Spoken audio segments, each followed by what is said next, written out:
اليوم لمناقشة اتفاقية السلام اللي وزعوا عليكم طبعا الملخص الموزع عليكم الملخص هذا، فيتم مناقشته اليوم من قبل الأخ دومينيك. فهو الآن ممكن يستعرض يعني طبعا الاتفاقية وما دار في الملخص، ومن ثم يعني تطرح الأسئلة من قبلكم. To facilitate a peaceful resolution to the conflict and give the people of Yemen an abundant and financial future.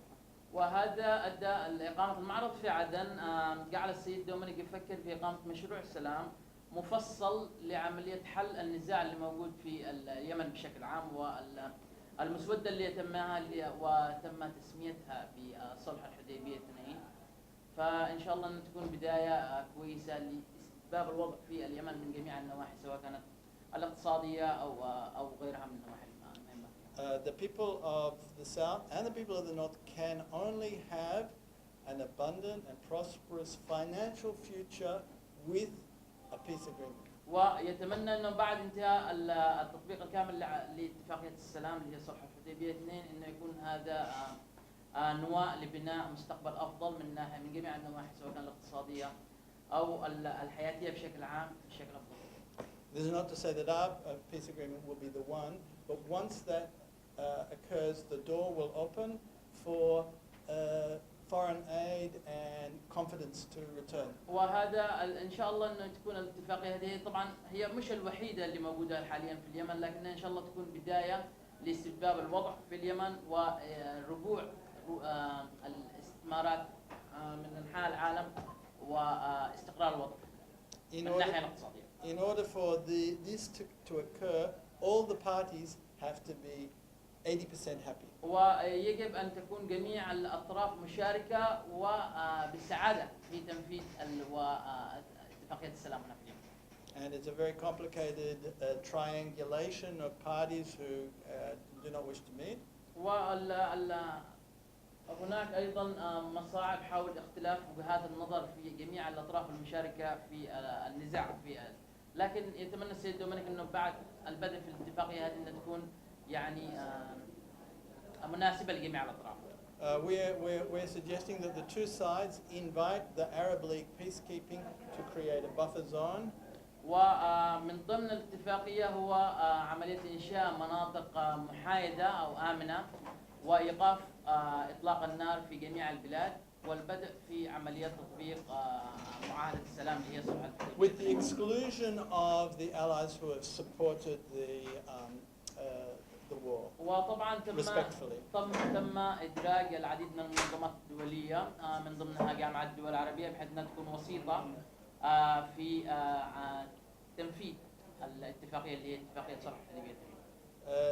There will be during that time where this buffer zone separates, there will be the surrender of weapons, but the surrender of weapons will not be a surrender, it will be a deposit like we deposit money into a bank. خلال عملية وقف إطلاق النار بيتم إيداع جميع الأسلحة المستخدمة في النزاع حاليا إلى قوات حفظ السلام تكون محايدة، وهذه القوات مهمتها هي الحفظ على على الأسلحة وليس سحبها، فهي بتكون في عهدة قوات حفظ السلام إلى أن يتم استتباب الوضع.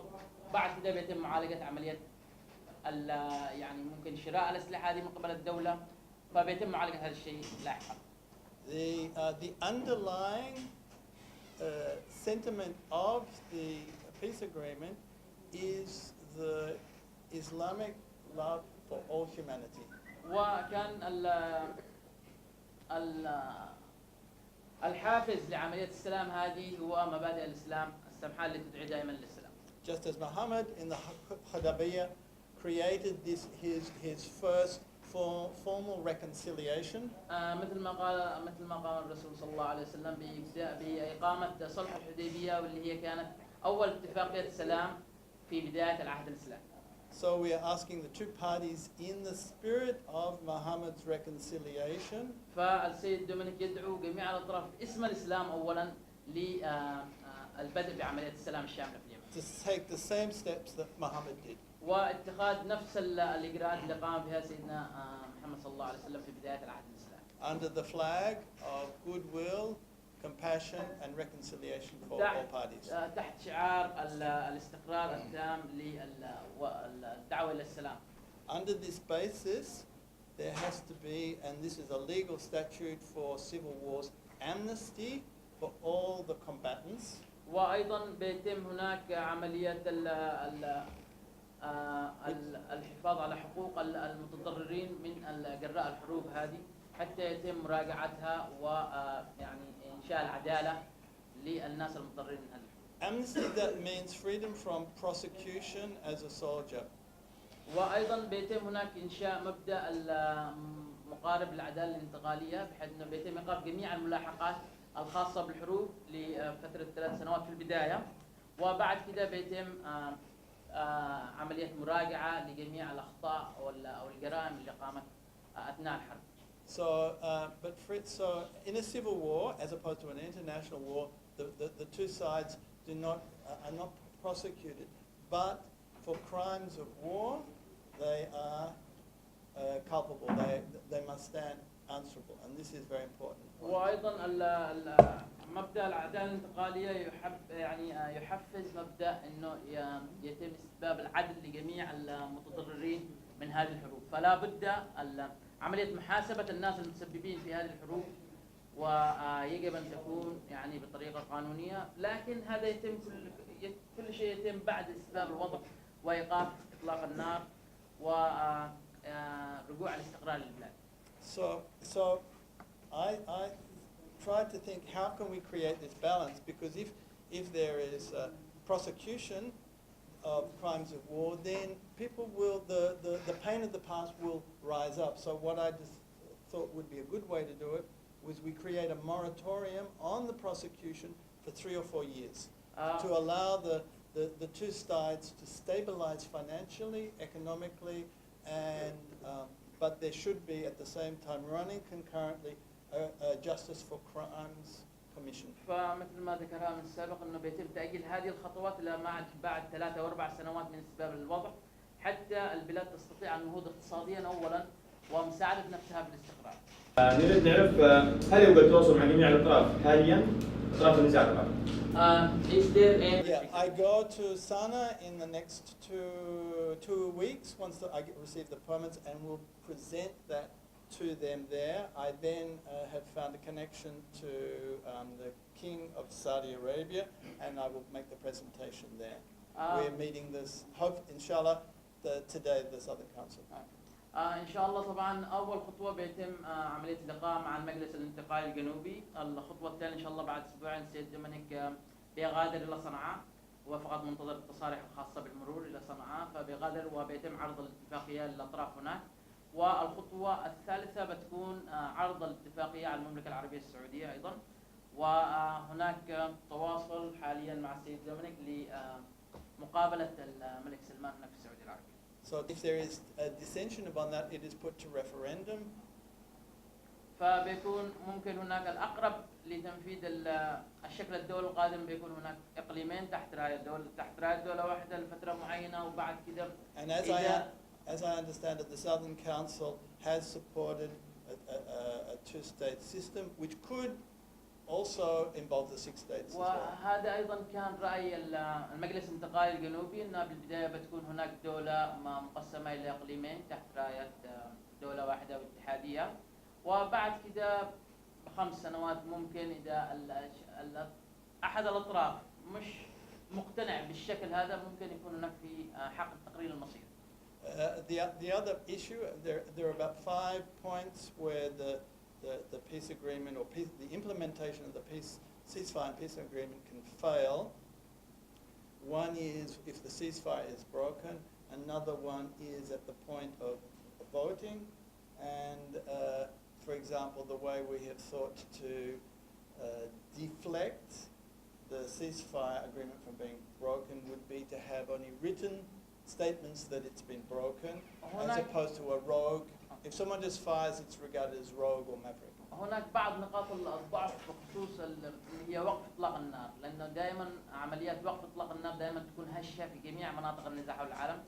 فالسيد دومينيك حط بعض النقاط اللي من بتساعد على انه وقف اطلاق النار بيستمر حتى اذا كانت هناك في خروقات بسيطه ما بيتم اخذها بعين الاعتبار الا اذا كان هناك احتجاج رسمي من الطرف الاخر، وايضا يكون في هناك احتجاج او رساله نصيه تؤكد اللي هو الخرق الخاص بوقف اطلاق النار. Another way of arguing for this is to create a financial model to show the sponsors that it will be financially easier for them to put this through as opposed to continue to fund the war, which we understand is like Saudi Arabia cost them $5 billion in 2015, and it's probably about $3 billion this year.